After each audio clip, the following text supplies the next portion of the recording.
Answered prayer alang kay Christine Anino, ang dili lang basta makapasa sa psychometrician licensure exam, kung dili ang mag-top 7 sub sa maong eksaminasyon. Wala man kini ni graduate with Latin honor, apan gipaning kamutan niya nga mag-top notcher.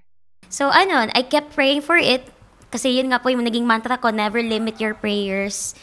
So, ayun, praise God, napasok talaga. And also with the strong prayers of people around me kasi I was really surrounded with prayers po. Sa hapit o sa katuig niya nga pag-review, pagsalig sa Ginoo ang iyahang nahimong kaabag, panahon sa kalisod. Ilabi na nga layo sa pag-review, duna usab siya'y trabaho. So that's why you really need discerning, talagang matetas yung practical knowledge mo ba. Hindi ka dapat pwedeng mag-memorize lang. Dapat, you know, the ethics by heart kasi more on ethics kasi yung mga lumabas during our boards. Gani sa karon, plano niyang mag-masters aron makatake sa licensure exam alang sa registered psychologist. Gawas ni Christine Anino, nag-top 10 usab ang classmate ni Ining si Gabriel Istucapio III. So medyo limited pa po yung mga pwede namin magawa in the field of mental health.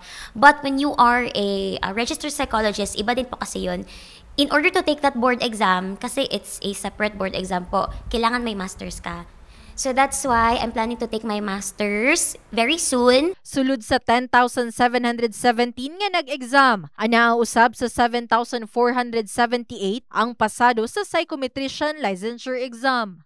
In the heart of changing lives, kini si Liza Labajo, Brigada News.